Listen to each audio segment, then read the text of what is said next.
Welcome to another episode of the International Volleyball Academy, where we guide you step by step to becoming better volleyball players.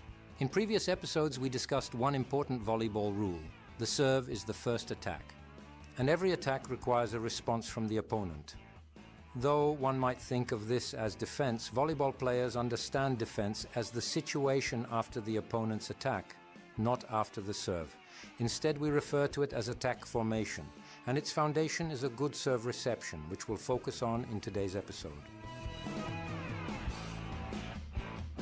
First, let's recap what we already know. Proper technique requires distinguishing between receiving a slow-flying ball and a fast-flying ball.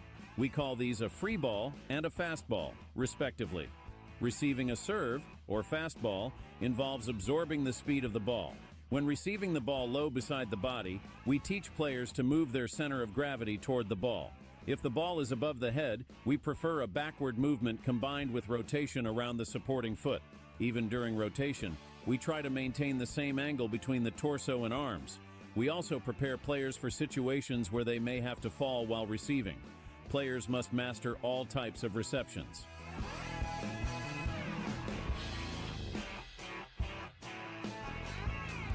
Now let's get into today's topic.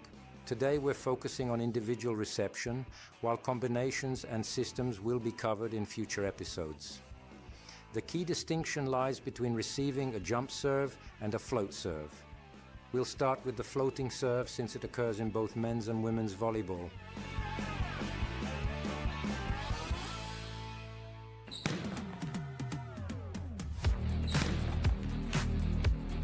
The initial positioning for receiving a floating serve can vary.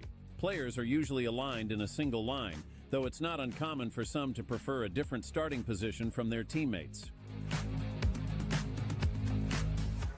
We found that standing closer to the net is more advantageous because a serve aimed at the body is easier to manage than one falling in front of the player. Standing too far from the net increases this risk. For example, some players, like the Japanese, prefer to stand further back. Some start further from the net and move forward during the toss, while others step back.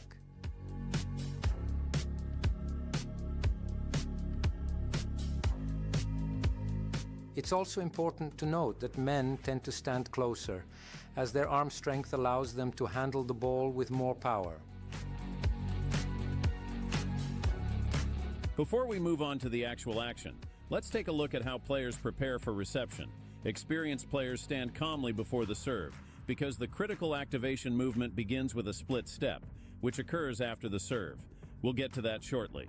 However, preparation also involves certain rituals that are mostly psychological, such as ideomotor preparation, relaxation, or calming oneself, or social interaction with teammates through communication or physical touch. The player is now prepared, the serve happens, and because of its speed, it's unrealistic to think the player will have time for significant movements before the point of contact. Nevertheless, some movement does occur.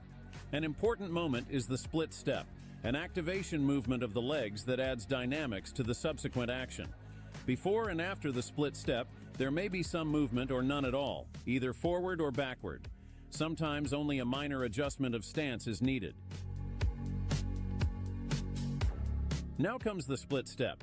It works based on a biomechanical principle called the stretch-shortening cycle. The player's feet leave the ground in a mini jump, gaining potential energy.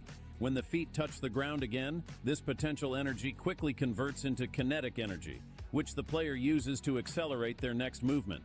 You might remember the exercises from episodes 3 and 4, which will be helpful here. Don't hesitate to repeat them if the split step isn't working well or as part of warm-up.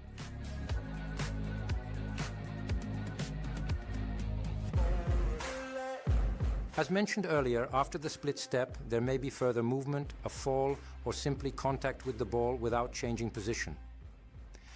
The timing of the split step is crucial. It's basic physics. The faster the ball travels, the earlier the split step needs to happen. So, unlike jump serves or digging, the split step for receiving a float, serve typically happens when the ball is about halfway between the server and the receiver. The split step doesn't always involve both feet jumping. Sometimes it's just a step from one foot to the other. After the split step, further movement may occur, but the ball can also be played from a stationary position.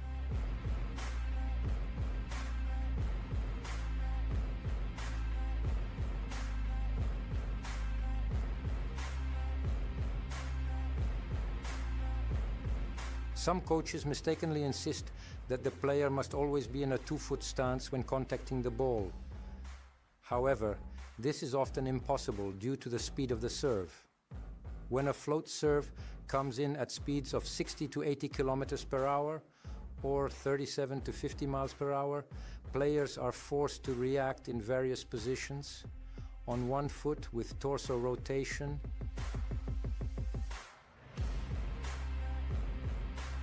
low in front of the body, kneeling, or even airborne with both feet off the ground. As you can see with this player, even though she does everything to get into the right contact position, she still ends up receiving the ball without foot support. We incorporate these insights into our training for receiving float serves. We want players to be prepared for any situation, equipping them with various footwork techniques. As mentioned, the basics were covered in episodes 3, 4, and 10. In this example, after the split step, the player should shift their weight onto their left foot, freeing the right foot to take a small step to the right where the ball is headed. This brings the center of gravity closer to the point of contact. However, this doesn't happen here. The player shifts their weight onto the right foot, which means they can only move their shoulders and arms to the right. Conversely, in this example, the right foot is free to move, allowing the player to shift their center of gravity toward the ball. That's the desired outcome. The same applies to the left side.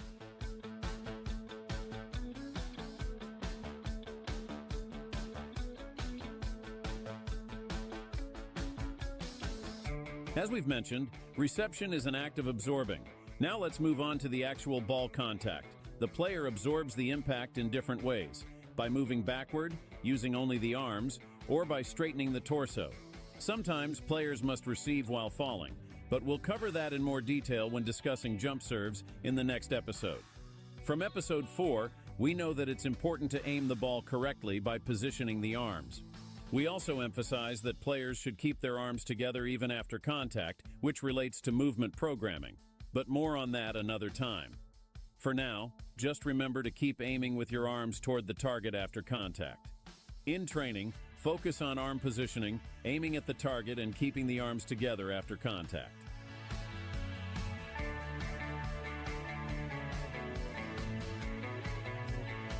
And then there's overhead reception, which we learned in episode 16. Remember?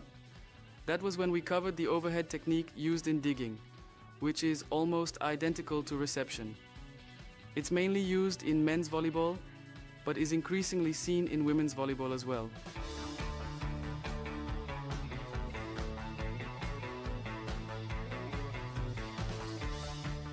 Training serve reception doesn't leave much room for creativity.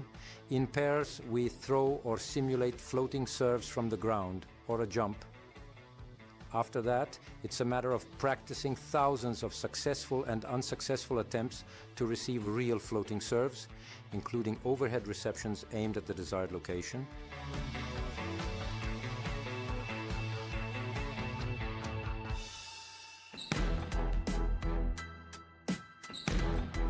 Float serve reception occurs mainly in women's volleyball and less often in men's. The most advantageous starting position is closer to the net. The split step is a leg activation movement that adds dynamics to the following action. There may or may not be movement before and after the split step. The split step generally occurs when the ball is halfway between the server and the receiver. With a ball speed of 60 to 80 kilometers per hour or 37 to 50 miles per hour, players must react in various positions. Players absorb the ball in different ways, by moving backward, using only their arms, or straightening their torso. Falling while receiving is also inevitable. Players aim with their arms at the target, keeping their arms together even after contact. Overhead reception is technically similar to digging and occurs mainly in men's volleyball. And that's all for today. Next time, we will look at receiving jump serves, which is the foundation of success in offensive play, especially in men's volleyball. If you enjoy our show, don't forget to subscribe. If you have any questions, leave them in the comments and we'll answer them all. Take care.